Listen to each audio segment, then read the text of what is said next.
menceritakan sedikit latar belakang dan juga orang nak tahu sangat mana dapat nama Syamsul Debat. Mesti ramai nak tahu, ni bukan nama sebenar ni, saya nama kan, jadi kita semua nak tahu. Dan seterusnya Ustaz Pembimbing terus menyampaikan ceramah kita pada malam ini mengenai hijrah. Saya rasa tanpa menyalahkan masa, dengan segala hormatnya menyimpulkan Ustaz untuk menyampaikan ceramah beliau. A'udzubillahi minasyaitonirrajim. Bismillahirrahmanirrahim. Assalamualaikum warahmatullahi wabarakatuh. Alhamdulillah, alhamdulillahillazi arsala rasulahu bil huda wa dinil haqqi liyuzhirahu 'ala dini kullihi walau karihal kafirun wa karihal musyrikun wa karihal muslimun. Subhanaka la ilma lana illa ma 'allamtana innaka antal alimul hakim. Rabbi shrah li sadri wa yassir li amri wa hlul 'uqdatam min lisani yafqahu qawli. Alhamdulillah, syukur kepada Allah Subhanahu wa taala, segala puji bagi Allah Tuhan sekalian alam.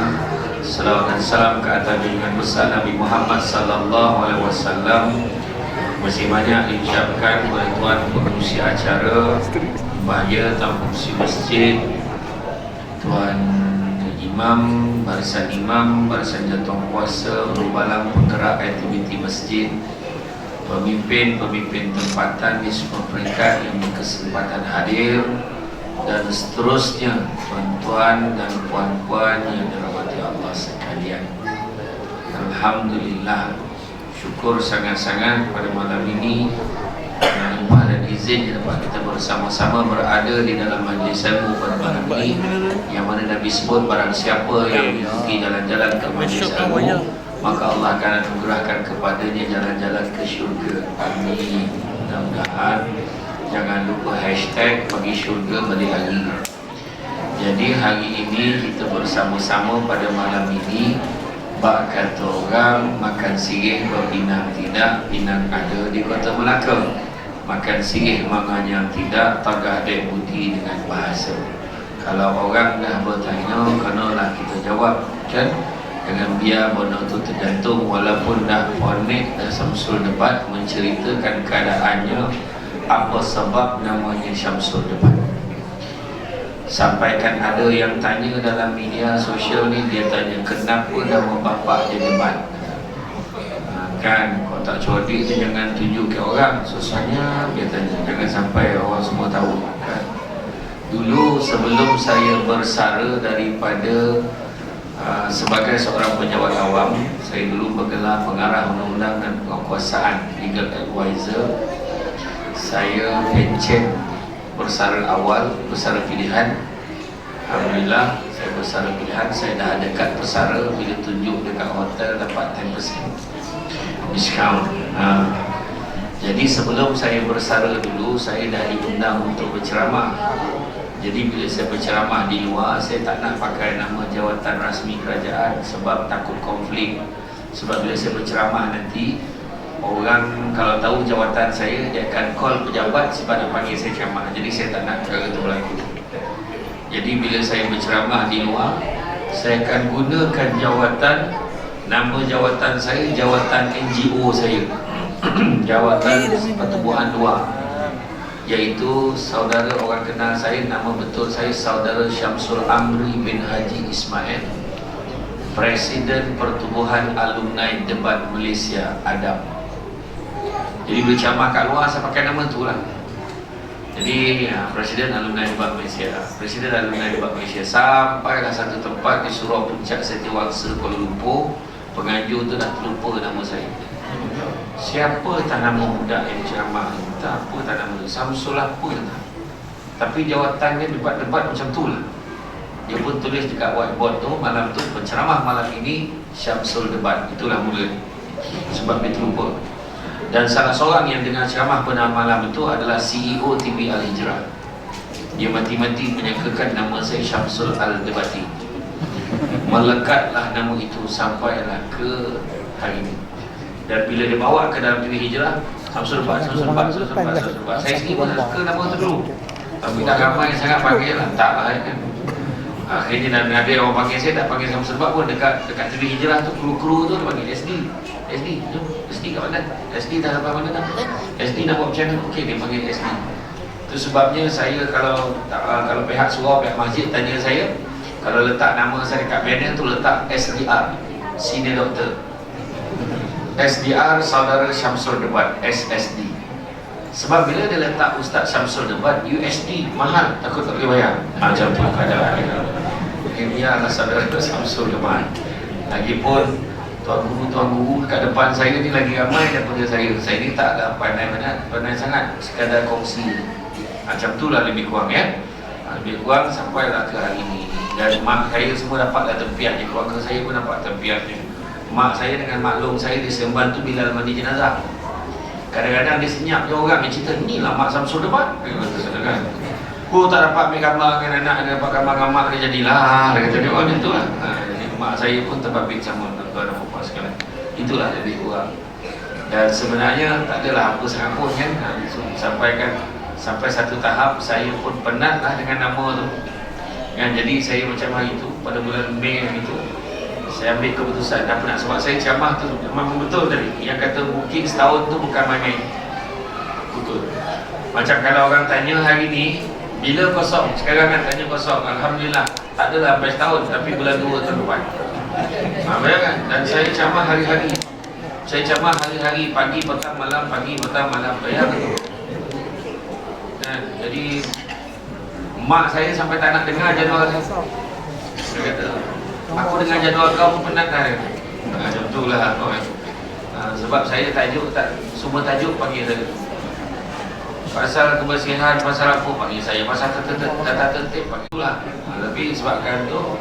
Dan satu lagi saya suka datang kat tempat-tempat, tak kisah bulu badan macam mana saya pergi lah. Jadi insya-Allah tak ada masalah, saya datang. Macamnya lagi lah, saya datang kan ramai melempar sampai keluar. Jadi saya tak datang. Yang sebenar orang tu pilih duduk luar, tak nak duduk dalam. Macam tu lah. Jadi macam tu lah. Macam tu lah lebih kurang. Itu lebih kurang. Jadual memang agak padat. Itu yang bulan 5 itu saya ambil keputusan saya sepatutnya pergi umrah. Tapi saya divert. Saya dah pergi umrah, selalu pergi kan. Saya nak rehat, saya pergi Indonesia. Saya berehat di pesantren di Jawa Barat, Indonesia. Rehat kat sana. Kenapa saya pergi Indonesia? Sebab Indonesia orang tak kenal saya. Seronok turun airport orang tak kenal kita tu. Ini turun saya minyak, koncing pun bayar. Dalam toilet ajak ambil gambar kan. Jadi tak salah minta popular tuan-tuan. Warning tu belum gitu kan. Tapi alhamdulillah lah, mana sampai kita layan lah kan. Macam tu lah. Nak makan pun kena cari kedai tak ramai orang. Masalah kedai tak ramai orang tu tak sadar.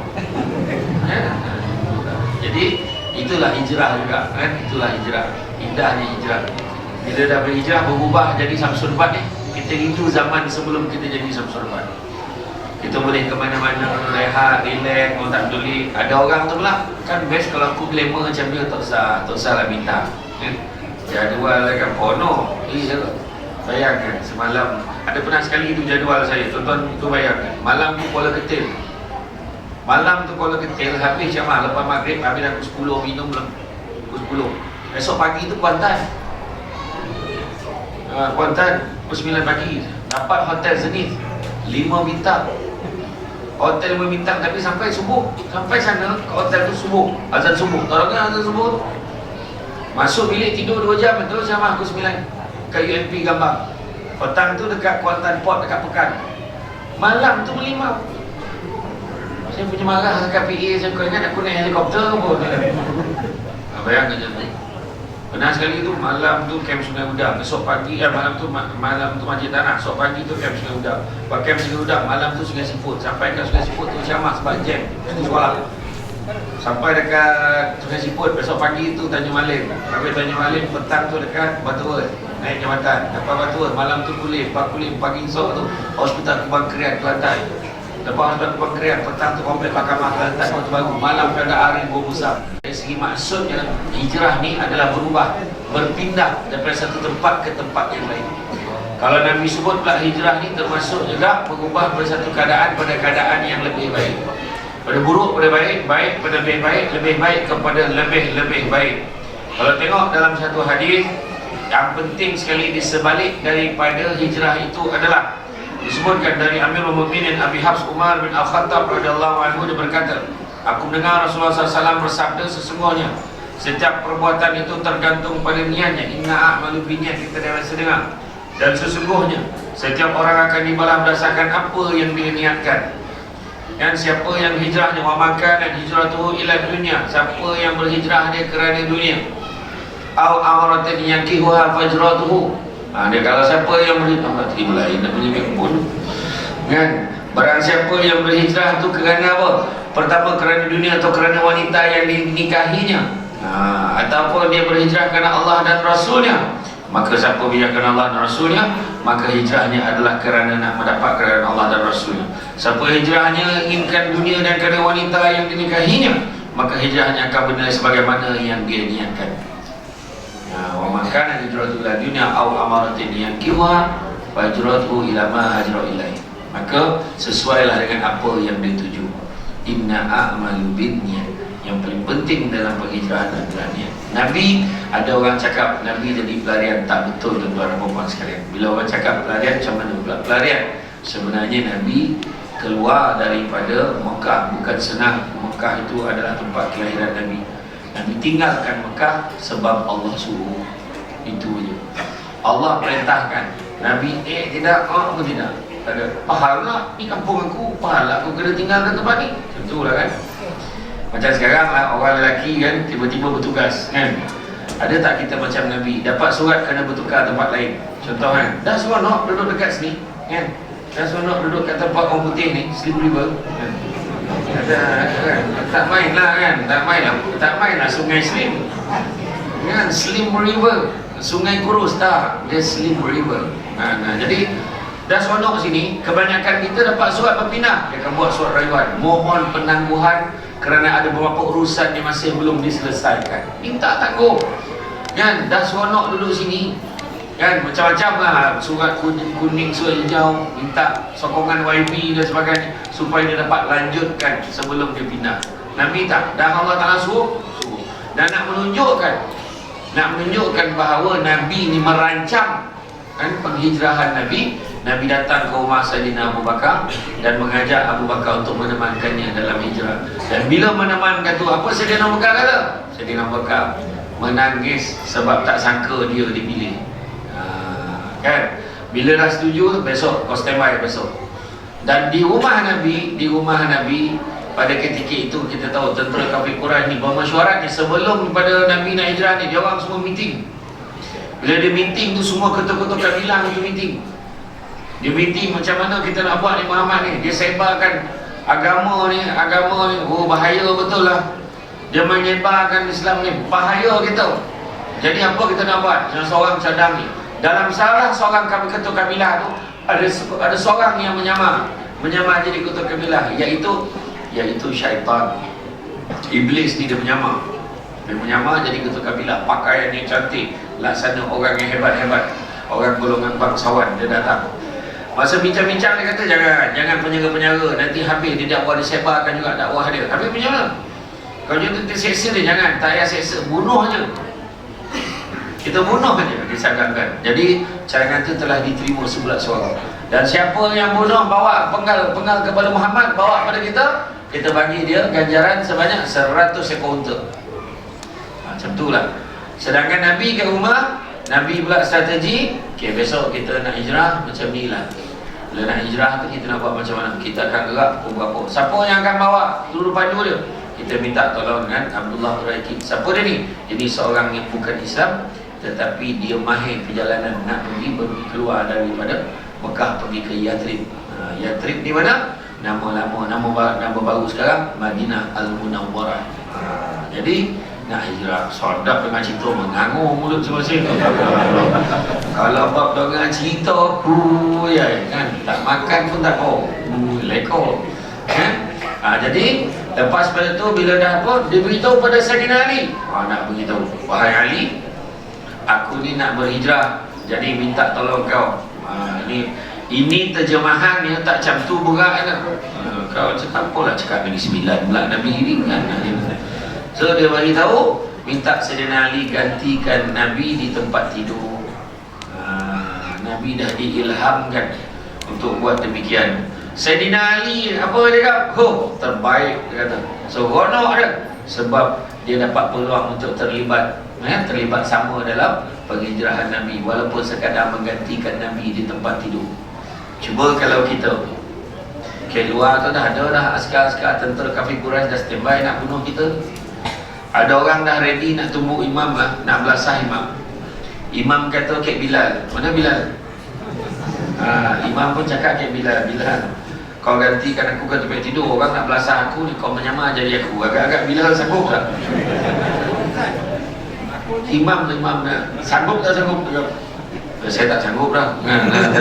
Tak mungkin lah, Bilal dia memang taat betul ke imam ni, tak apalah. Dia kata ganti. Sebab apa? Seronok betul. Orang lain, kalau orang lain tak dapat dah, kau nak mampu seorang, jangan ajak balik. Agak macam tu lah kan. Tapi Sayyidina Ali dia dengan besar hati, dia seronok. Jadi bila Nabi nak keluar, kalau betul lah Nabi lagi, tentu Nabi dah ikut jalan lain. Tapi tak, Nabi keluar ikut untuk apa? Menghadap tentera kafir Quraisy kat luar tu. Nabi yakin dengan bantuan Allah, bila keluar Nabi dapat tengok, dan begitu juga tentera kafir Quraisy itu pun dapat tengok. Tetapi tentera kafir Quraisy itu dapat tengok, tapi dia tak dapat melihat. Bila dia pandang, dia tak nampak pun Nabi keluar. Sebab Allah Ta'ala tutup pandangan mereka, tak nampak pun Nabi keluar. Nak tunjuk bantuan Allah. Selalu tak jadi kat kita macam tu. Selalu Samsul debat dah balik, budak perasan. Tadi Samsul debat kata ni, tak perasan, tak nampak lah. Dia memandang tapi dia tak melihat. Tak pun dia fikir dalam otak tu pun tak tahu. Contoh macam tu lah. Kadang-kadang kita tak tahu, tadi lah lalu depan kau tadi, tanya ke dia lagi Allah tak perasan. Nampak macam tu kan, macam tu lah. Tapi Allah Ta'ala kalau boleh buat kita macam tu, apatah lagi tentera kafir Quraisy tu senang. Nampak kata orang Beijing tu sap-sap-sui lah, dia kata macam tu kan, senang betul lah. Macam tu. Jadi bila dia dah buat macam tu, Nabi pergi dekat salah seorang tentera kafir Quraisy tu, Nabi ambil pasir tu, Nabi tabur kat kepala dia tu, sampai berterabur penuh kepala tu, sampai muka-muka dia tu, tak sedar lagi tu. Sambil Nabi baca waja'alna min baini aydihim saddan wa min khalfihim saddan fa asyaynahum fa hum la yubsirun. Kita biasa baca kan ayat tu dalam surah Yasin. Jadi bila kan tembok-tembok di hadapannya, dulu tembok di belakangnya kan, apakah kamu tidak boleh melihat? Memang tak boleh tengok. Ada orang cakap, ada ustaz tu cakap, itulah ayat kita baca untuk mengelakkan speed trap.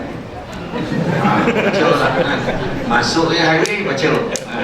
InsyaAllah tak kena. Kono kan lah ustaz? Makna dia terlupa.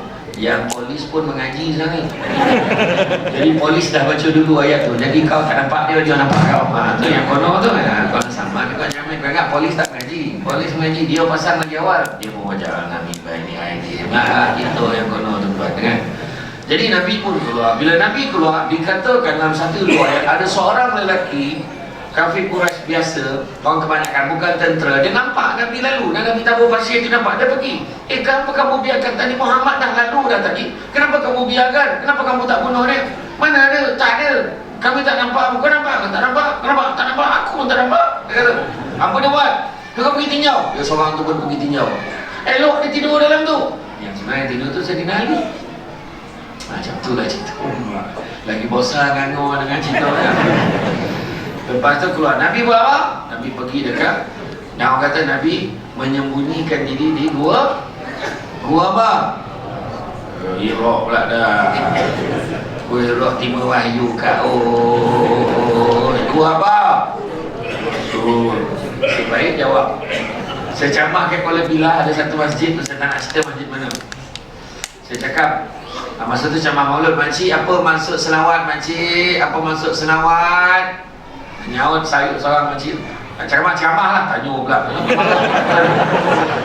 Gua samsing makcik ni, tadi jawab okey lah tu, Gua Sur, dia kata okey.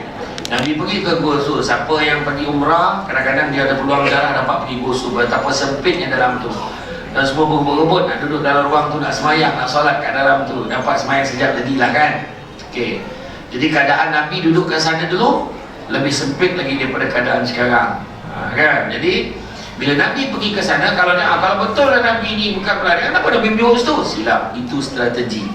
Sebab apa strategi? Sebab Nabi duduk dekat dalam tu, Macam mana pula Sayyidatina Asma, anak Sayyidina Abu Bakar, boleh hantar makanan ke sana? Zaman tu bukannya ada handphone. Semua bukan hantar mesin. Ni Abah lapar, ni kau hantarkan, yang kau mungkin yang koordinat Abah sanitation. Tak ada. Tak ada. Tak ada. Jadi makna kata memang dah dirancangkan daripada awal. Bayangkan orang nak naik ke Gua Zur tu tengok pun tak sanggup. Bayangkanlah ketika itu Sayyidatina Asma binti Abu Bakar menghantar makanan 3 hari tu pergi hantar makanan dekat atas tu. Dia dengan Aisyah masak dan hantar makanan ke atas. Bayangkan Sayyidatina Asma hantar dengan tahap dia syarat mengandung 9 bulan, tuan-tuan dan puan fikir. Macam tu lah. Begitu juga Amir bin Fuhairah kan, yang ni pengamal kami ni, dia tutupkan jejak-jejak ni. Dia bagi maklumat intel macam mana sekarang ni, kat mana kawalan-kawalan yang dibuat di border-border dekat sempadan mana tentera kafir Quraisy blok jalan sekarang ni, kat mana dapat maklumat. Kemudian barulah Nabi berhijrah. Nabi berhijrah, Nabi ikut jalan yang tidak biasa dilalui oleh manusia biasa. Siapa yang pergi umrah, siapa pergi haji, kalau naik bas pada Mekah ke Madinah, Madinah ke Mekah, dia akan nampak tepi-tepi kan, ya Allah, bukit bukau, gunung ganang, batu-batu ni macam mana lah Nabi hijrah dulu. Masalahnya bukan itu pun jalan yang Nabi ikut. Jalan Nabi ikut lagi tu daripada kita naik bas pergi daripada Mekah ke Madinah, Madinah ke Mekah, dah pakai kain ihram 5 jam ya tuan-tuan. Kejap tolak terjaga.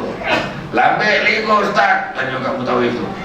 Lambek ke berapa jam ni Ustaz? InsyaAllah 3 jam. Ustaz tu sabar, yang panik dan ulang jawab pengontor ni kan. Bila sampai, yang seorang pula tolak jaga macam telanjang. Sebab pakai kain ihram, rasa ringan. Punya lama duduk dalam bas tu. Kalau ingat memori tu kan, punya lama. Bayangkan Nabi berjalan kaki. Nabi ngasih awak sampailah ke Masjid Quba kan.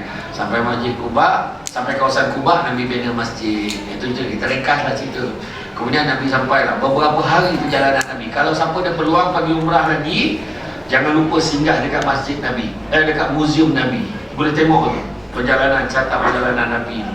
Berapa hari perjalanan Nabi, macam mana Nabi berhenti, macam mana Nabi perah susu lembu yang dikatakan sebenarnya dah kering, kira orang tu tak menyusun. Nabi dengan kuasa Allah keluar susu lagi kan. Nabi pergi sampai daripada Quba, barulah Nabi pergi ke Yathrib, dan ketibaan Nabi disambut dengan riang dan gembira. Macam tu, riang dan gembira orang menyambut Nabi sampai bersyair mereka. Tala'al badru alaina min zaniyatil wada. Happy macam tu Mahaban berjanji, faham? Ini sadih. Tala'al bad. Nabi kalau dengar tu pusing balik, dia tak jadi, dia kata dia kena gembira tau. Itu sebab kitab apa, mak saya dia masuk grup Mahaban Berzanji tu, kumpulan apa nama, Najih Hatun Najah. Kita bagi kitab Berzanji Mahaban tu siap ada makna sekali dalam.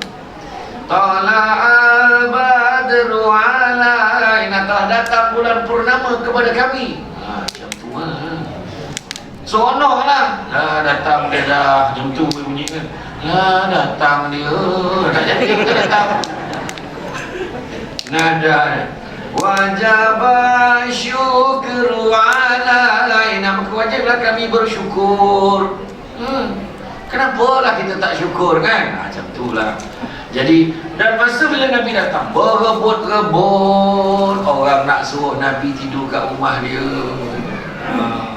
Masa tu dipersaudarakan puak Ansar dan Majrin apa?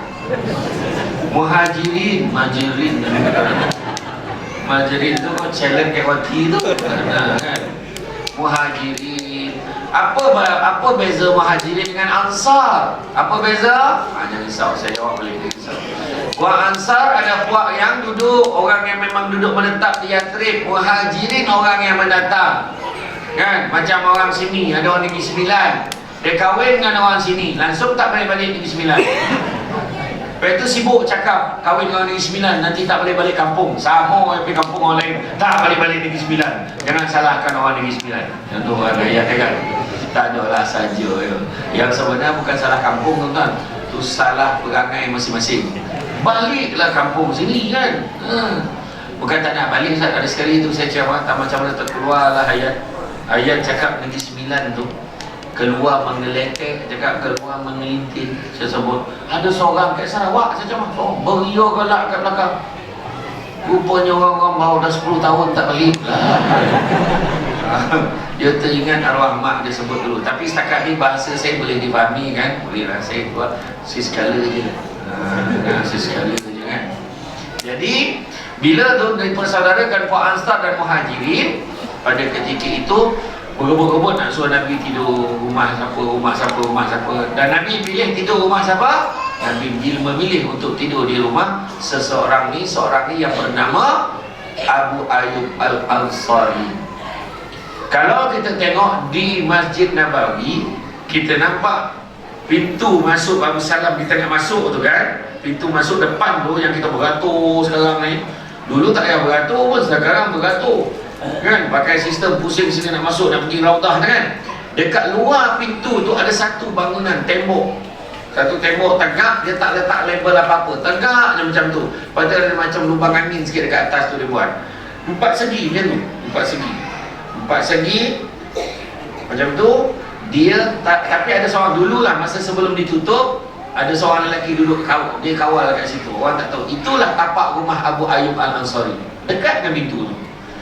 Jadi sebab kenapa tak letak label? Sebab ada orang makhluk-makhluk Allah daripada negara-negara tertentu tak boleh dengar macam tu. Dia mula nak menyembah sampai tu, menangis-nangis dia, seolah-olah macam ada keramat lah, apa semua kan. Kadang-kadang ada orang tertentu, kita tak lah macam tu. Cuma kita tahulah sirahnya ni apa, tempat ni apa, kita tahu kan. Jadi dan antara yang dibuat pada ketika itu, sampailah ada seorang ni punya baik lah kan, dia offer dekat seorang sahabat ni, ya seorang sahabat yang kaya raya, salah seorang sahabat yang ikut Nabi sudahnya. Siapa dia? Abdul Rahman bin Auf. Cukup kaya tuan-tuan dan puan sekalian. Abdul Rahman bin Auf seorang yang kaya raya, ada bisnes di Mekah, tapi terpaksa tinggalkan kerana apa? Kerana nak ikut Nabi. Itu sebab bukan semua orang ikut Nabi itu kerana Allah. Ada seorang lelaki tu ikut Nabi sebab ada perempuan yang dia suka tu, dia nak sangat kahwin dengan perempuan tu, dan perempuan tu ikut Nabi, maka dia ikut perempuan tu. Tu yang keluar tua makan dan hijratuhu ila dunya au amaratin yankihuha fajratuhu ila ma hajara ilai. Barang siapa yang berhijrahnya kerana dunia atau kerana wanita yang ingin dinikahinya, dan saya manfaat hijrahnya sesuai dengan apa yang dituju. Jadi bukan semua, tapi Abdul Rahman bin Auf ikut. Dia kata mari kita sama-sama ikut Nabi berhijrah. Abdul Rahman bin Auf adalah salah seorang daripada 10 sahabat Nabi yang dijamin masuk syurga.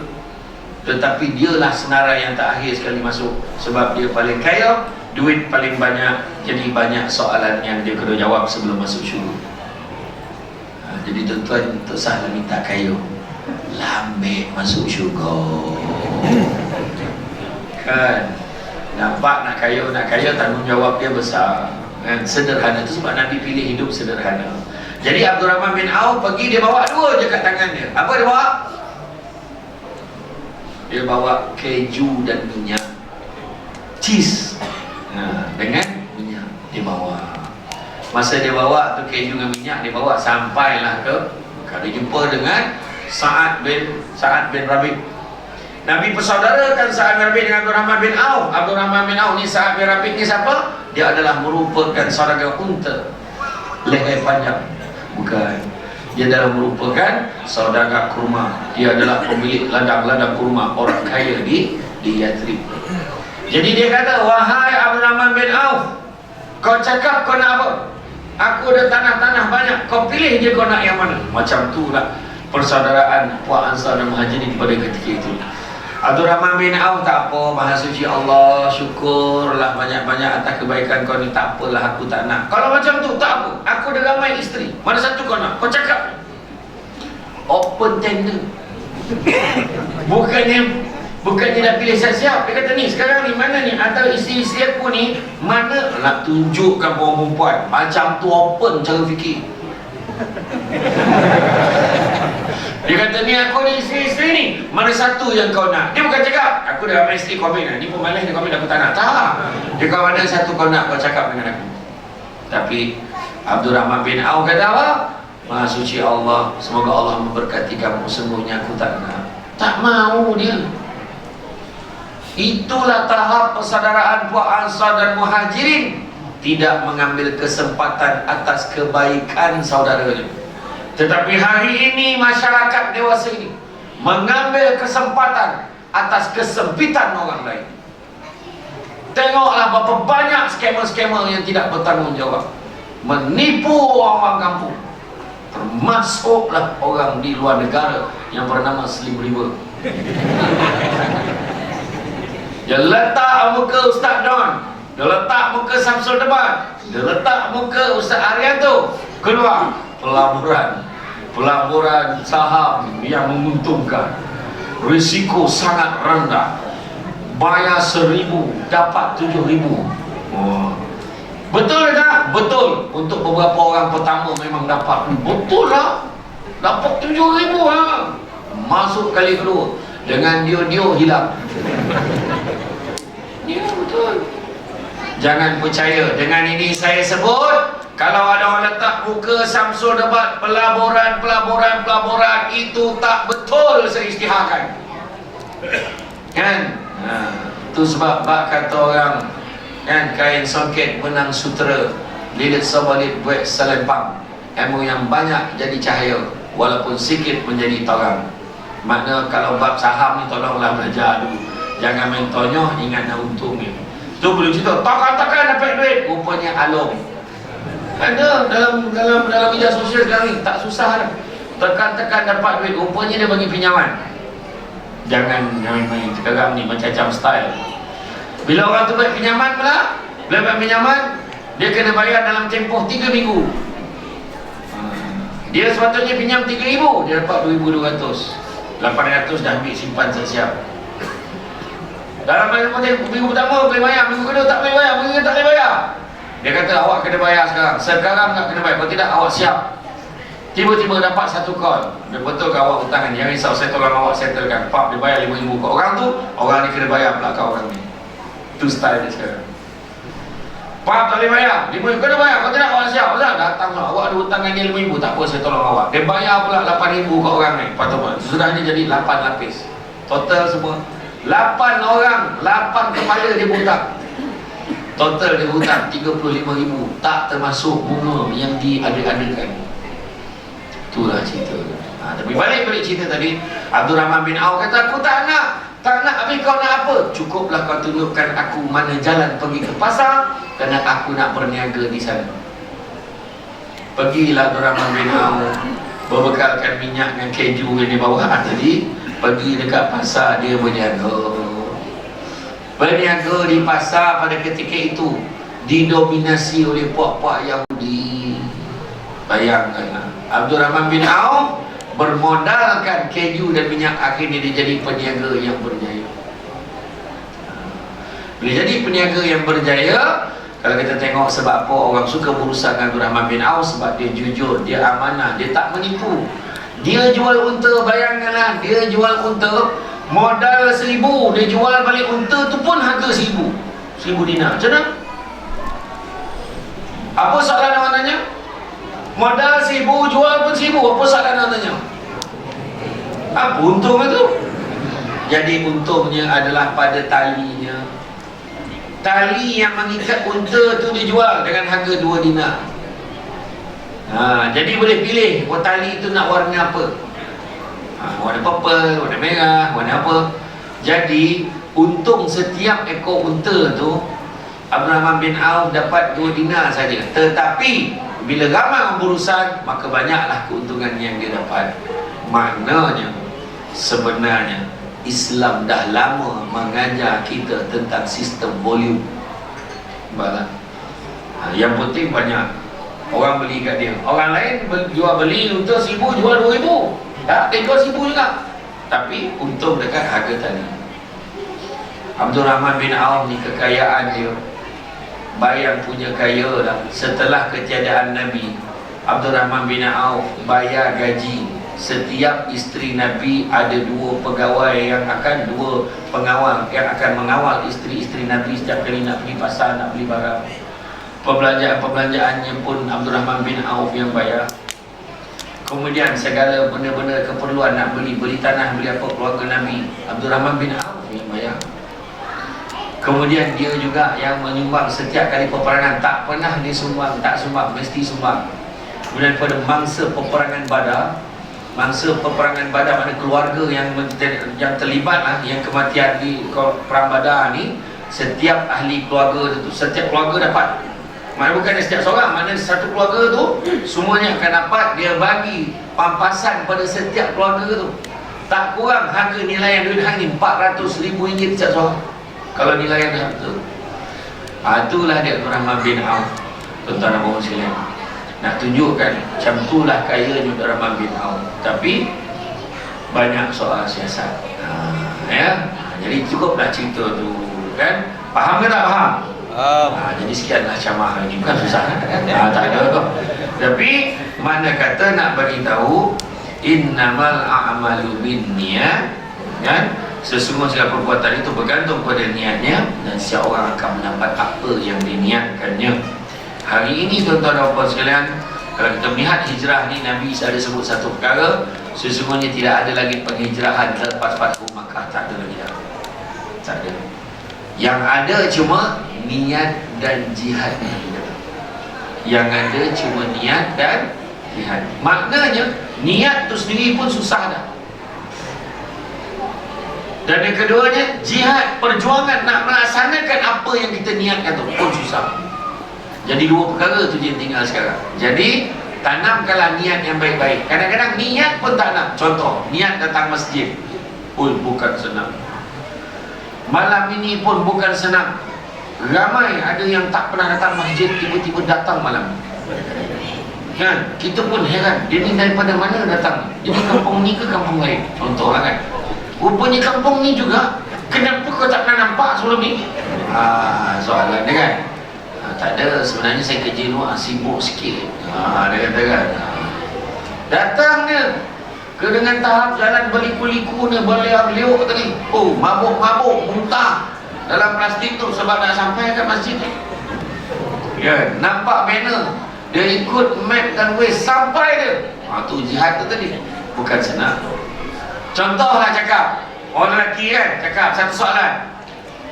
Hijrah hari ini adalah berhenti rokok. Nampak kan? Kan berubah muka tu, nampak kan? Berubah. Ada orang tertentu, tak dapat. Itu tak dapat Ustaz, memang tak maaf. Kenapa pula? Ada imam tu balik daripada Jordan. Elok dia sokok. Nampak dia punya rujukan sandaran lain macam. Dia kata, bukan senang. Bukan senang. Betul tak? Orang tu dah hari-hari mokok, bukan senang nak tiba-tiba suruh berhenti mokok. Niat pun tak boleh. Jangan kata berhenti, suruh niat dia, niat nak berhenti. Oh tak dapat. Kena isap rokok je. Alhamdulillah Ustaz, saya dah berhenti beli. Tu boleh. Dia berhenti beli, dia tak pernah berhenti isap. Yang seorang tu pula, Alhamdulillah Ustaz, saya dah berhenti, saya isap vape sekarang. Sama je. Jadi bukan apa? Sebab apa? Percaya cakap saya. Di Pinang tu, dekat Masjid Simpang 4 tu, yang sebelum masuk jabatan kedua tu kan, saya pernah ceramah situ, dekat dinding tu ada tulis tu, fatwa pengharaman rokok. Ada seorang tua tu sambil isap rokok baca. Bayangkan punya. Saya pun tak faham nak menggambarkan keadaan. Notis tu salah ke? Aku baca betul dah tu, dia macam siap ganggu-ganggu. Orang tua ni kan, tentulah macam nak tertanggal lah notis tu. Jangan kan? Tak, nak beritahu niat pun susah. Susah niat. Itu sebabnya niat dan jihad. So daripada hari ini tanamkan niat nak buat baik. Salah satunya berhenti mokok. Saya faham susah, tapi tanamkan niat, aku memang nak berhenti mokok. Belum pernah lagi kajian menunjukkan yang isap rokok mendatangkan protein dalam badan. Tak pernah kan? Kita tahu dia mendatangkan mudarat. Tahu, semua tahu. Malahan isap rokok, contoh kata isap rokok, masuk dekat hidung orangnya. Orang lain dapat, tak sukalah. Sedut sikit. Rupanya dia punya jantung tak kuat. Dia kolaps sebab kan asap rokok kita. Akhirat masuk kau ingat terlepas, dia akan tuntut siapa yang punca dia jadi macam tu. Dia cakap betul ni. Dah mula dia hujah ni. Nah, tu sebab saya kata memang susah, tapi contoh kan, saya ada seorang kawan saya memang kuat sokok, heavy smoker dalam bahasa orang Muslim lima. Dia sokok tu jenis apa tu? Habis tu sambung. Satu hari 2 kotak. Kadang-kadang 3, tapi kebiasaan 2 kotak saja. Maknanya lebih kurang 40 batang saja. Jadi saya kata tak apa. Cara nak berhenti kita buat macam mana? Hari ni, seminggu ni 40 batang sehari. Isnin sampai Ahad 40 batang sehari. Minggu depan 39 batang sehari.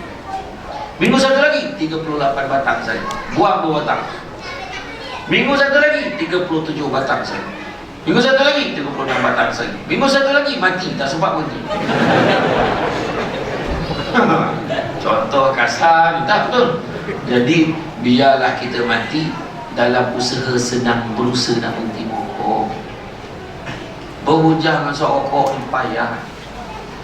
Arwah abah saya maling pun dia rokok juga. Tahu, berhenti-berhentilah rokok. Dia kata hisap pun dah tak banyak dah sekarang ni. Sekali hisap sebatang je, arwah abah je. Memang tak ada orang sekali hisap 4 batang bah. Macam tu lah. Sekali hisap sebatang, kata kan. Macam tu lah ya. Orang cakap kau baik kau berhenti. Kau dah isap rokok berapa tahun? Kau isap rokok berapa tahun? Kalau ikutkan daripada bujang dulu, ada 20 tahun. Kau tahu tak? Kalau kau kumpulkan duit kau ni, kau boleh beli kereta cash tau. Kau yang tak isap rokok pun bayar kereta hutang, banyak cerita. Susah bujang dengan dia orang ni, susah. Macam mana buruh asap tu, macam tu lah idea dia. Bukan senang nak berhenti. Macam mana? Tapi niat tu kena letak. Dan perjuangan untuk melaksanakan apa yang dia niatkan ni. Kan? Hijrah ni menyalakan cahaya harapan di hati para Muslim. Pengertian hijrah ini perubahan ke arah yang lebih baik. Dulu tak semayang, sekarang dah semayang. Dulu semayang tapi lewat waktu wayang lah, bukan subuh gajah lagi dah. Subuh dinosaur. 5 minit sebelum zuhur baru subuh. Dah pupus dah. Berapa ganjat imam, siapa pula yang kunut tengah hari ni? Kowe kata Allahumma hdina fiqh. Kan? Bayangkan. Kalau dulu semayang lewat, sekarang semayang awal waktu. Semayang awal waktu dah dulu, sekarang kita semayang awal waktu dan berjemaah. Dulu semayang berjemaah di rumah, sekarang berjemaah pula di masjid. Semayang berjemaah, lepas tu bagi salam tu balik. Tak, lepas semayang berjemaah dia tunggu dulu wirid, lepas tu sampailah doa. Lepas dulu semayang doa tu balik. Tak, lepas tu juga dia semayang sunat rawatib, dia buat solat qabliyah ba'diyah, dia buat. Lepas tu dah habis tak, dia mengaji. Makna sentiasa menambah baik. Itu maksud hijrah yang kita kena faham pada hari ini. Kalau dulu mengumpat, sekarang nak berhenti mengumpat, tak nak mengumpat, tak nak. Tapi nak buat macam mana? Orang perempuan tak dapat dipisahkan. Yang umpatan-umpatan itu, rancangan favourite dia, cuba tengok besok. Besok tengah hari, sebelum tengah hari ada satu rancangan TV. Cik tengok. Dia akan menghadap depan TV tu. Nak tengok masalah panas. Nak tengok masalah artis-artis tertentu. Lepas tu dia pergi kenduri. Kau tengok tak sangka tu kan. Tak sangka. Yang diumpatkan tu siapa? Manusia juga walaupun artis. Kan? Macam-macam. Tingginya Samsul Depan. Saya maafkan. Kan? Lepas tu dalam cerita dah buka tadi papan tu kan. Ya Allah, dalam TV nampak tua kan. Wah, hajar betul. Saya maafkan juga. Saya pergi Sarawak hari tu lagi pula. Nak ambil gambar boleh? Perempuan Kristian. Ambil gambar boleh? Boleh. Tak salah orang kan, tak salah. Adi Putra kan? Saya kata. Saya kata salah. kan, tak tahulah nak sedih ke nak suka, tak tahulah kan. Tapi macam itulah ayat yang disebut kan. Tu belum cerita salah Samsul gitu. Macam kan. Jadi hijrah ini berasal daripada perkataan bahasa Arab yang berarti perpindahan, yang mana secara khusus hijrah definisikan sebagai perpindahan Nabi Muhammad SAW, dan secara umum kena hijrah dan berpindah menyingkir untuk sementara waktu dari satu tempat ke tempat yang lain yang lebih baik untuk alasan tertentu. Baik itu adalah untuk keselamatan, baik itu adalah untuk kebaikan dan sebagainya. Hijrah itu juga berarti perubahan, iaitu sikap, tingkah laku dan sebagainya ke arah yang lebih baik. Contohlah, kalau dulu kita makan, ini kita buat perubahan sikap kita. Kita makan kedui, esok ada kedui ni, yakin? Ini musim-musim mengawan setiap minggu ada. Ada je orang bernikah, tak habis-habis orang bernikah kan. Dan kalau kita tengok pergi kedui kahwin, apa yang berlaku? Cuba tengok kita makan macam mana. Makan buffet. Berapa ramai orang yang tinggalkan makanan dia, tinggalkan pinggannya di atas piring, walaupun dah ada tempat meletak pinggan. Saya nak cerita, waktu saya berceramah satu ketika nak berceramah di sebelah utara ni, saya bersinggah dekat hentian rehat R&R Tapah. Dekat situ ada satu restoran ayam goreng segera. Ada orang tua rambut putih pakai cermin mata berdiri kat depannya tu. Tagak dia patung dia tu. Yang rambut putih pakai cermin mata. Dia punya kedai ayam goreng tu warna merah. Jangan disebut je namanya sebab dia tak taja ceramah kita malam ni. Itu saya sebut macam tu je, ayam goreng. Saya pun masuklah ke dalam restoran tu. Bila masuk dalam restoran tu dengan driver saya, masa tu kawan saya lah, masa tu member saya diganti driver, dia ikut saya. Kami berdua masuk, ambil, dah dia order, dapat ayam tu. Lepas tu dapat ayam, lepas tu ada roti sikit, adalah yang saya order tu sebelum you all tahu apa benda ni kan. Jadi jom kita nak duduk kat mana ni? Kita tengok Mat, nampak ada satu meja sebelah meja Mat Salim. Ada orang putih 4 orang. Saya kata jom kita duduk sebelah dia. Boleh kita dengar dia cakap apa? Nak mengendap, nak dengar. Mana tadi kutuk orang Malaysia ke apa, nak dengar lah. Duduk dekat sebelah tu memang tak faham. Sebab dia tak cakap orang putih pun, dia cakap bahasa tak tahu lah, bahasa Chechnya ke, bahasa apa, Uzbek ke, cakap bodoh tak burak ni. Jadi tak faham. Cuma 4 orang tu cakap kejap gelak, gelak makan, cakap makan. Bila dah habis, dia boleh kutip ayam-ayam tu letak dalam pinggan dia, dan masing-masing bawa dulang masing-masing pergi ke tempat sampah, buang sampah tu, disusun pinggan kat tempat, letak dulang kat tempatnya. Hari itu yang bersih adalah meja mereka dan meja saya. Saya pun sebab dia tengok orang putih tu tadi, tidak ada tinggal juga rasanya. Nak tunjukkan kadang itu perubahan sikap yang kita kena buat. Bersih tu patutnya kita, tapi kadang-kadang kita ni tak tahu lah, pening kepala. Tengok kan bab kebersihan, cuba tengok pergi kat masjid, pergi kat surau. Sedangkan kadang orang sakit pun, masjid, tak apalah, dia singgah masjid hanya sekadar nak buang air, tak apalah. Tapi bila dia masuk masjid, dia tak berani masuk dalam ni. Kalau dia tak ambil wuduk, kadang takut dia, nak kena ambil wuduk tu, dia masuk ke mana toilet, aduh, dia punya arrow tu mau pusing sampai ke belakang sana. Lah, dia mau jauh jamban ni, nak terbarai dah kawan tu. Bila masuk pula, ya Allah, rosak, sumbat satu tu. Aduh, dia masuk toilet perempuan, Allahu Akbar, semuanya macam-macam lah kerosakan. Itu kita tak nak image kita tu masuk dalam. Kadang-kadang ada orang boleh flash dia tak rosak pun, tapi saja meninggalkan kenangan untuk orang selepas ni. Heran betul. Saya pernah jumpa dekat sekolahan, dan bukan sekolah, ada satu sekolah tu saya pergi. Ada satu sekolah tu, bayangkan najis tu dalam sinki melintang. Masalahnya sinki tu tinggi. Macam mana kau boleh sampai situ? Betul cerita. Maknanya ada usaha memindahkan dia ke situ. Saya yang paling saya tak sanggup tu apa tu, bila dengar soal makcik cleaner tu, sebab mulia je kerja makcik cleaner ni. Dia kata tak apa nak, nanti makcik bersihkan. Allahu Akbar, bayangkan kalau tu mak kita. Saya doakan biar bisul lah jumpa orang. Korang betul aku lah. Aduh, bayar, iya, dah maaf cakap. Benda ni berlaku. Kenapa jadi macam tu? Sedangkan Islam diimani an-nazafatu minal iman. Kebersihan itu sebahagian daripada iman. Kita patutnya lebih bersih daripada orang lain. Kenapa kita tak bersih? Nampaklah, malu kita. Sila jaga kebersihan tandas ini, tak faham. Kena ikut masjid Pasir Besar Kek Gomeh tu. Setiap masuk pintu Jamal tu ada pantun kat dinding. Ada kucing, ada tikus, dah kencing jirus. Macam tu tak pengajar dalam baju. Ui, lain macam pantun ni. Tu siap tu dah kawan. Dia yang menyental kat kawan tu. Flash ni tak rosak pun. Kenapa kau tak nak flash? Flash lah. Apa tahu sangat kau punya hilang ingatan.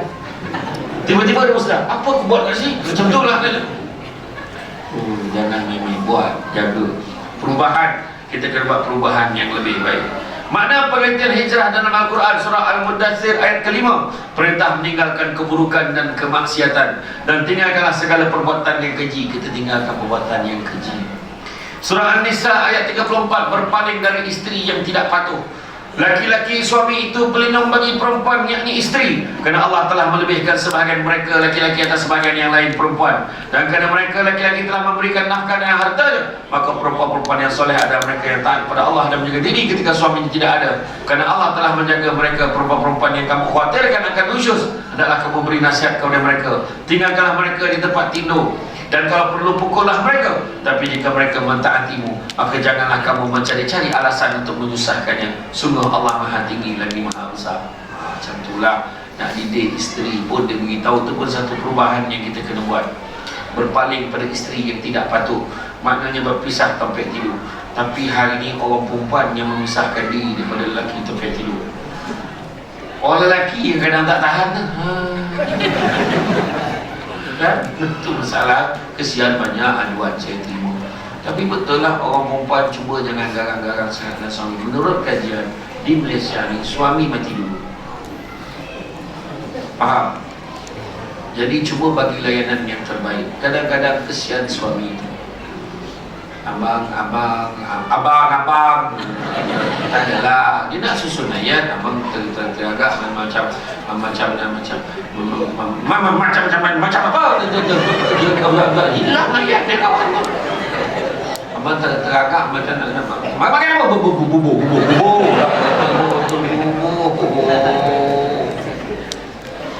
bubur nasi, bukan payah mana buat apa masalah orang buat. Menyemak, Mekah lah, percayalah lain. Dia dalam rumah flat, turun bawah, beli kat Masjid Senang, belilah bubur nasi. Tapi dia nak air tangan isteri dia, lain sedap dia. Dia punya tahap apa, dipikir menung sedih, hampa tasapit kepala Katlin, langsung mati. Yang selamat bubur. Masa tu tahulah orang perempuan tu nangis, Allah, tak sempat masa bubur untuk arwah ni. Bukan tak sempat, kau yang tak nak. Akhirnya Imam, Bilal dengan makmum jadi mangsa. 3 malam kedua tahlil, bubur dah. Makmum sampai tanya, "Mak, malam ni bubur tak?" Macam tu lah nampak dia teragak kat arwah. Sakit perut dah kawan makan bubur setiap malam. Iya, apa yang susah sangat. Kadang-kadang ada juga, bukan hanya perempuan ni, lelaki kadang garang sangat dengan isteri. Dia punya garang, cepat kan, mana tu, lambat, mana air, tumpah air tu tinggal separuh. Kenapa tinggal separuh tu tumpah? Itu pun tak boleh harap. Hei, geram aku kau ni lah. Saya nak gaya kan bagi faham. Bukan nak minum sangat. Satu hari tu dia demam. Sakit kepala aku tu. Cepat siap, nak pergi klinik, cepat. Dia demam kena. Cepatlah, sengit-sengit tudung kawan. Cepat ikut. Lambat sangat. Sampai dekat hospital. Aduh, sakit dah, demam ni. Sabar abang. Apa tu sabar? Kau tak tahu? Marah. Jumpa dengan doktor India. Pakcik, saya tengok smoking, tekanan darah smoking. Pakcik ambil di bekas, pakcik pergi kencing. Dia masuk dan beli air. Kau tunggu sini. Agak bini keluar ambil air. Dia pun kencing. Keluar terasa nak buang air besar pula. Kau pegang kencing, dia pun masuk dalam. Bini pegang kencing, menggigit, sudahnya habis kencing, matilah aku. Matilah aku. Mampu marah ke orang tua ni. Dia betul dengan kencing dia. Penuh kencing tu, dia letak kat atas meja tu. Laki bilang, mana kencing tadi? Tu bang. Tadi penuh, macam tu lah bang. Bagi kat veteriner tu. Lepas tu doktor tu membuatlah test. Pakcik, besok pakcik kena datang balik ni. Kenapa pakcik kena buat kad merah ni? Kenapa? Pakcik mengandung. Manung pakcik tu balik. Allah, patut tak rasa pegang-pegang perut dia percaya lah. Bini pun soalnya masalah nak cakap ke tidak, jangan garang-garang, jangan garang suami isteri berubah, berubah. Tapi itu jaga, orang perempuan pun kena jaga hati-hati. Hari ini saya nak pesan suami isteri ni pastikan satu lagi jaga ikhtilat. Ikhtilat ni jaga perhubungan satu dengan yang lain. Kadang-kadang berkawan-kawan, berpersatuan, jaga batas-batas, tolong jaga. Benda ni pun boleh mengganggu rumah tangga, ya.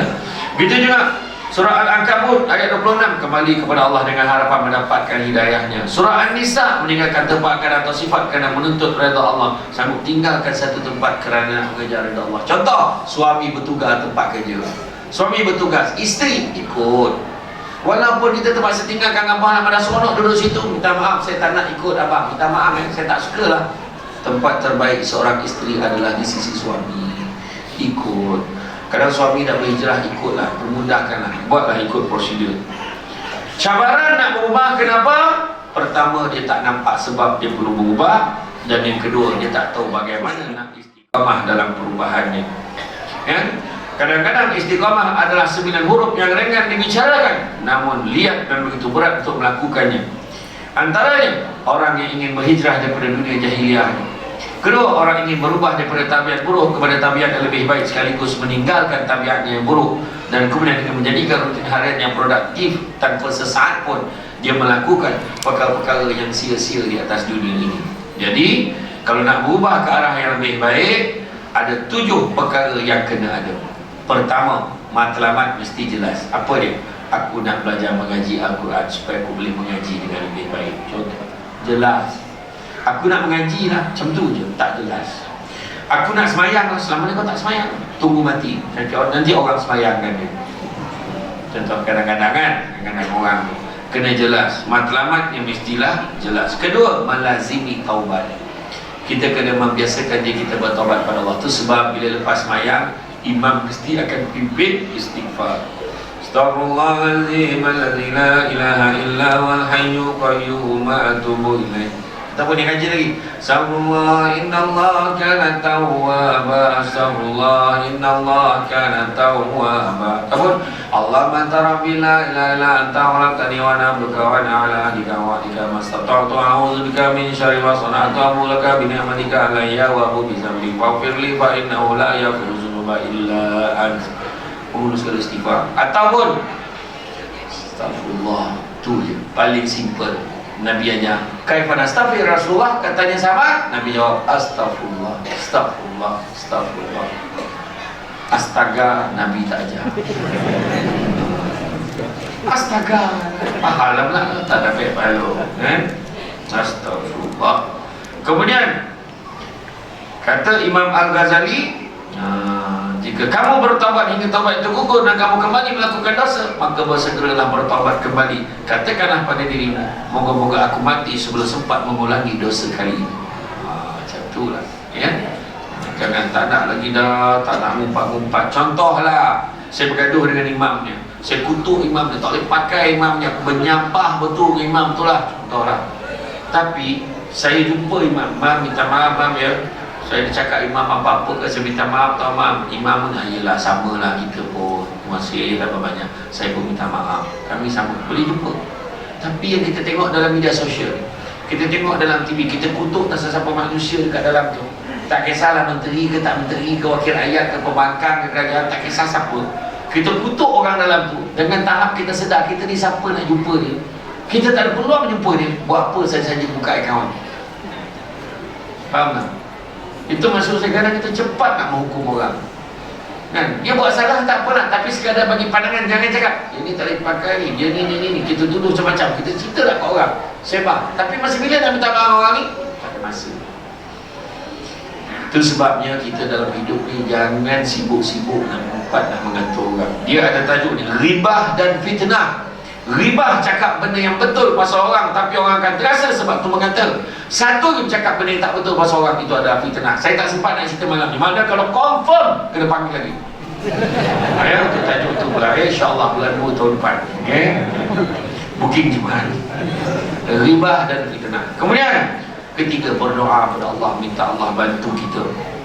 Kemudian keempat, mulakan dengan perubahan yang ringan. Jangan tu. Contohnya macam kita istighfar tadi kan. Apa kelebihan istighfar? Bila kita istighfar akan padam segala dosa-dosa kita, ikut bilangan istighfar kita.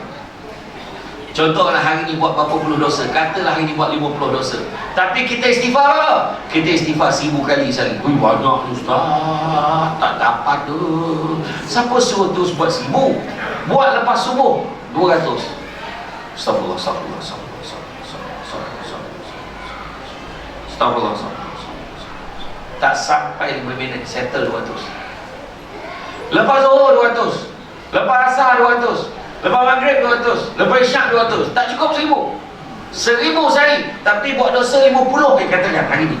50 dosa kita buat. Maka malaikat akan gunakan istighfar tu, padam 1, 2, selesai 50, ada balance 950 lagi. Macam mana? Maka malaikat akan buka pula muka surat semalam, muka surat sebelum ini. Itu sebab istighfar lah banyak-banyak. Orang istighfar, Nabi kata apa? Akan diberikan 3 kelebihan. Pertama, akan dijauhkan daripada bala dan musibah, akan dilapangkan segala kesempitan, akan didatangkan rezeki daripada jalan yang tidak disangka-sangka. Istighfar. Lepas salat jangan sombong dengan Allah. Assalamualaikum warahmatullahi wabarakatuh. Kau capui balik kau bakal capui. Orang ni sebenarnya faham dalam kecapui ni. Dia kalau bahasa orang KL tu berdesuk. Orang Negeri Sembilan yang dalam sikit monobut, atau dalam paling laju sekali menculin. Tu paling laju. Tak payah nak dia mendak. Dia bunyinya menculin. Jadi laju betul. Bagi salam bilang. Bagi salam bilang. Jangan sombong dengan Allah. Paling tidak 3 kali. Astagfirullah, astagfirullah, astagfirullah. Lepas tu doa. Sepaling pendek doa yang kita ni, Allahumma barik lana fima razaqtana wa qina azabannar walhamdulillah. Apa? Itu doa apa? Doa makan. Allahumma bariklah, ya Allah berkatilah rezeki kami. Allahumma berkatilah kami fima razaqtana, kata rezeki kami, wa qina azabannar, dan jauhkanlah kami pada azab api neraka. Mana makan? Berdoa berpuluh tahun tapi tak faham apa dia baca. Ini doa makan dengan. Tapi betul, masyarakat kita faham tu doa makan tadi. Jadi kalau doa lepas tu astagfirullah, astagfirullah, astagfirullah, doa tu slow, jangan orang kalau terdengar kat budak sekolah tu, budak dia doa makan, dia tahu kan. Jadi kalau nampak lembaga yang pelik-pelik dekat jalan-jalan yang sunyi-sunyi ni, itu juga ayat baca. Allahumma barik lana fima razaqtana wa qina azabannar. Gila tu ngaku aku nak dimakan. Hantu pun tahu tu nak makan. Masalah kan. Okey, kemudian yang ringan-ringan.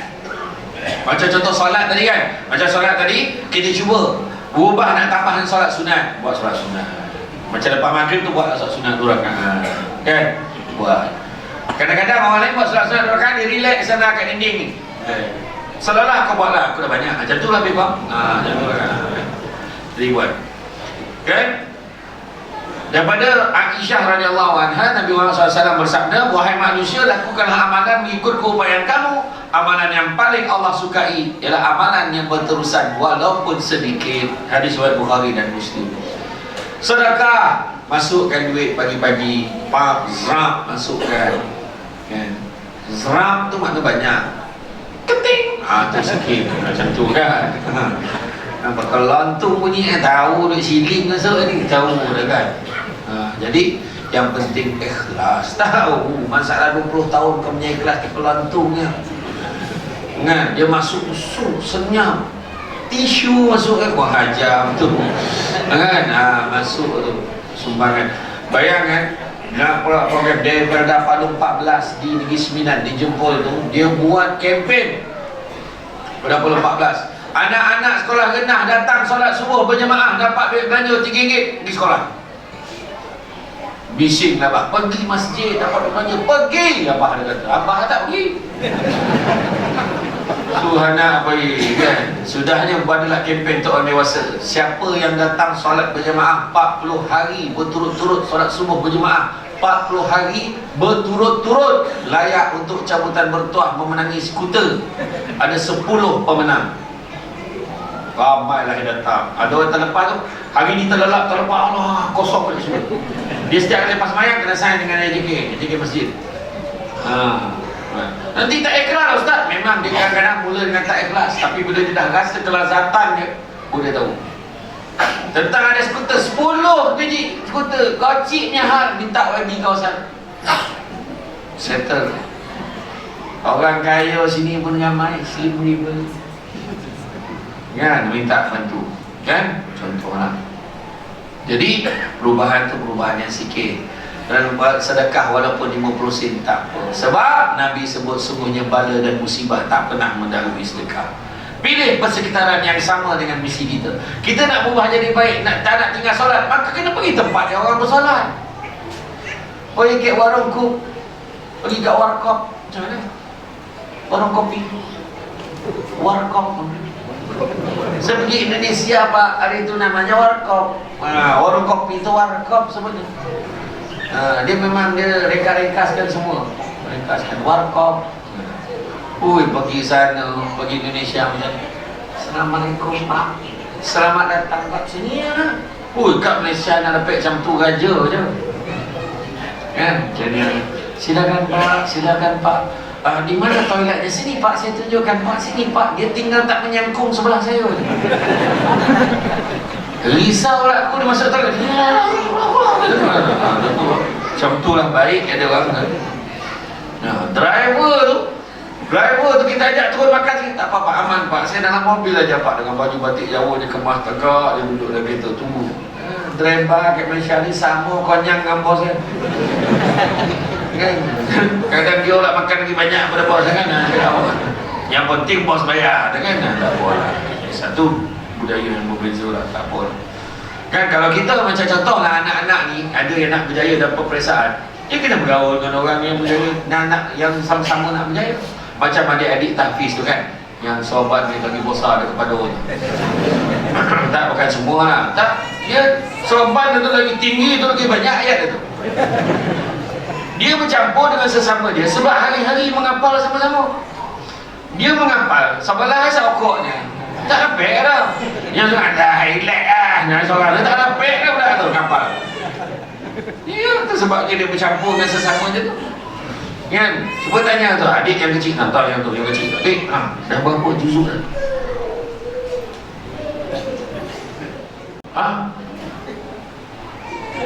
Dua juzuk? Juzuk berapa? 30 bukan 29? 20 dan 1? 1 dan 30? Budak tu nampak? Juzuk 1 dan juzuk 30 amjam. Itu saya cakap tadi. Tu soban macam tu. Kalau dia habis satu Quran tak tahulah macam mana soban. Tak, bagus budak ni. Sebab tu dia hari-hari. Betul tak kan? Hari-hari pagi sampai, daripada pagi sampai tengah hari kan menghafal kan? Iya. Dia bukan semua bodoh boleh makan.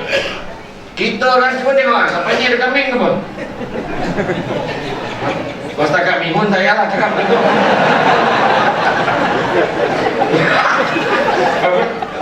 Kambing, kambing tu budak-budak ni dia mana boleh makan. Orang ke dalam dia tak makan, dia takut hilang mayat tu. Cikadis mana boleh makan. Kan kau tolak dekat mana tu cakap. Tak boleh, mana boleh makanan-makanan segera ni kena elak kan. Jangan main-main kan, bagi syahadah nanti. Sebab saya ada seorang adik ni, dia masa saya sekali tu ceramah di Ampang, dia jadi imam. Ya Allah, sedap betul imam. Saya ingat imam nombor 5, imam nombor 6, kecil je budaknya. Rupa-rupanya anak salah seorang AJK. Lepas tu saya bawa ajak pergi kan. Masa tu umur dia berapa? Baru 16 tahun. Saya ajak dia datang kampung mak saya waktu malam saya jadi imam tarawih tu. Dan saya tu malam yang keberapa saya jadi sekali lagi, saya minta dia ganti, dia bawa. Saya bayar dia, bagi upah kat dia, kan, bagi sanggup hati sikit kat dia lah, sebab dia sanggup datang. Ya Allah, mengeletek-ngeletek nyawa dah sadap. Bacaan dia pertama kali orang kampung saya komplain, pendek sangat baca. Punya sedap bacaan budak tu, 16 tahun. Lepas tu barulah saya tahu yang budak ni rupanya tahun sebelum tu memang biasa regularly dipanggil untuk menjadi imam tarawih di Istana Negara. Masa tu orang perempuan cakap apa? Sejuk apa? Tengok, sejuk paut tak baby, sejuk hati. Sejuk paut ni kampung tu. Sejuk hati pun betul, sejuk hati. Alhamdulillah. Mana ada orang saya paut sejuk? Oh, tak ada. Dan yang paling best ni nak cerita tu, cerita beberapa tahun dulu. Baru ni saya pergi umrah bulan 2 itu. Saya jumpa dia dekat Syariat Korban di Madinah. Saya jumpa anak ni, dia sambung belajar dekat sana. Umurnya dah pun 21 tahun, 22 tahun. Masa makan tu, tangan ni Quran ni, Quran kecil. Allahu Akbar. Dia suasana dia bercampur dengan orang yang tu saya kata tadi. Kalau nak jadi macam tu, kena suasana macam tu. Nak diet, kena campur orang yang nak diet juga. Kau nak diet, campur darah banyak, macam mana? Alah, tak payah lah. Penyakit mati juga. Ada satu lagi ayat macam saya lah nak diet kan. Apa ayat boleh susah? Tak apa, tinggi, tak perasan. Ayat. Jaga solat yang ke-6 dan sentiasa mengingati Allah. Dan begitu juga bersyukur pada setiap proses. Walaupun kita berjaya ubah sikit, alhamdulillah aku dah berjaya ubah macam ni. Macam adik tadi, alhamdulillah aku dah selesai juzuk 1. Bukan senang surah Al-Baqarah tu. Juzuk 1 tu kita kena ayat kursi pun tu kena terbalik ni dulu. Kita tahu dah habis. Betul kan baca ni? Baca Yasin terangkau, tiba-tiba iza arada syai'an ayakula lahu kun fayakun. Ni pendek sangat pula Yasin ni tu kan. Iya, bukan senang kan. Jadi itu sebabnya bersyukur, alhamdulillah selesai juzuk 1. Alhamdulillah selesai juzuk 2. Alhamdulillah hari ni, alhamdulillah seminggu ni aku dah berjaya dah sembahyang subuh berjemaah di masjid. Alhamdulillah, contoh macam tu ya. Jadi apapun, buatlah perubahan. Dan kesimpulannya yang kita kena faham adalah yang paling penting sekali kita dalam hidup kita ni adalah niat kita. Kita nak berubah. Mohonlah dengan Allah agar digunakan sifat ikhlas dalam melaksanakan ibadah kita. Itu paling mustahil. Kadang nak berubah tapi tak ikhlas pun susah juga. Aku nak kurus. Kenapa nak kurus? Kerana Allah. Kenapa pula? Senang aku nak bangun beribadah kepada Allah.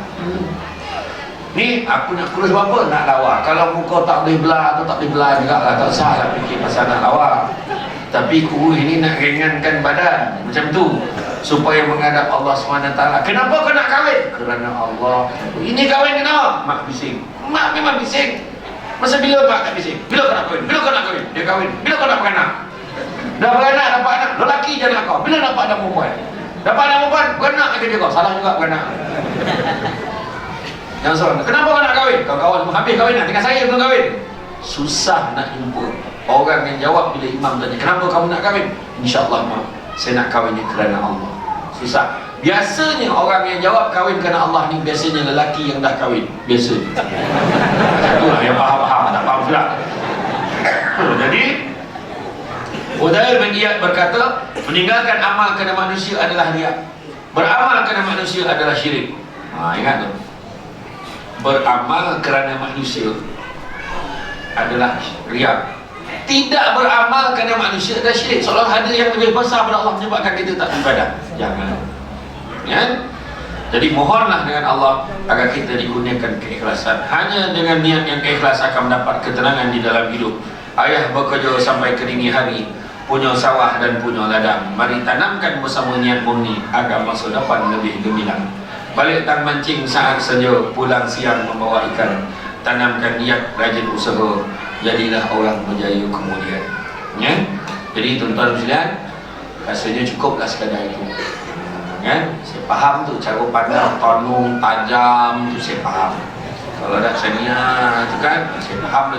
Tu tanda-tanda step-step awal nak tidur. Macam tu lah. Dah ada orang kejap-kejap tengok jam macam ni, kejap tengok kan. Jadi tak apalah, insya-Allah. Ada tajuk tadi kan yang berhutang, insya-Allah nanti bulan 2 bulan 2 nanti mungkin terus. Saya suka datang sini, suka beritahu je. Insya-Allah saya datang. Insya-Allah Jadi tuan-tuan dan puan-puan, bak kata orang sepandai-pandai tupai melompat akhirnya jatuh ke tanah jua. Walaupun perkongsian sudah tamat, mudah-mudahan meresap ke dalam jiwa. Budak-budak membawakanlah nak menjolok buah perangan. Kalau ada silap dan salah dikata tidak, dicaci jangan.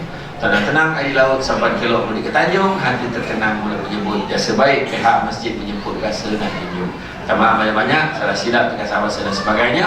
Sedikit makluman saya nak maklumkan, kalau tuan-tuan dan perempuan ada masa, di luar sana ada satu meja ajaib, yang mana atas meja tu ada barang, bukan untuk diambil tapi untuk dibeli.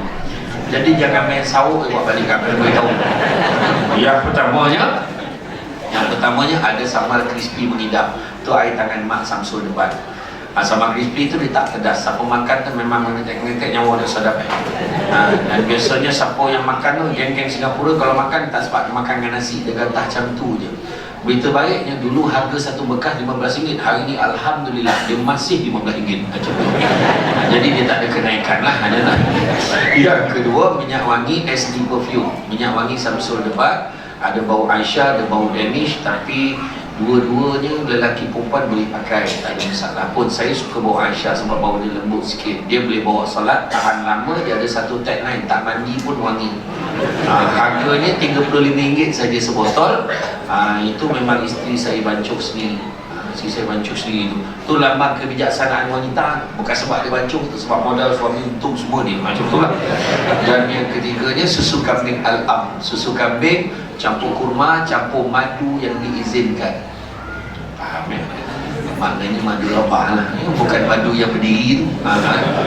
Madu diizinkan. Pertama, susu kambing ni tak ada bau, sebab dia tak pakai kambing Slim Ribut. Dia tak pakai kambing Malaysia, dia pakai kambing daripada Holland, Belanda. Tak ada bau. Sangat baik untuk orang yang GERD, gastrik, pendiam hati. Minum sekali pagi sampai petang pun tak masuk angin. Dia baik juga untuk orang sakit lutut, sakit tumit, pijak, sakit tangan kebas-kebas. Mana yang dah mula semain kat kursi itu boleh amalkan. Kemudian baik untuk orang yang enzima, kata-kata kulit, alergik. Ingat dia minum, bukan mandi, minum. Kemudian baik untuk perempuan mengandung, baik untuk ibu dia, baik untuk baby dalam perut, untuk elakkan jaundice, demam kuning dan sebagainya. Hari ini dia offer satu kotak RM40, tapi siapa beli dua RM90. Macam sama bodoh. Beli satu RM45, beli dua RM80. Tak apa duit tak apa, boleh transfer, boleh QRP dan sebagainya. Satu lagi boleh ambil flyers kalau ada. Siapa nak pergi umrah dengan Samsul Bad, insya-Allah pada bulan 10 ni saya pergi dengan syarikat Ikhlas Umrah, anak syarikat Asia. Jadi jangan risau, kapal terbang dia banyak dalam store tu je, dia 7-8 biji rumah.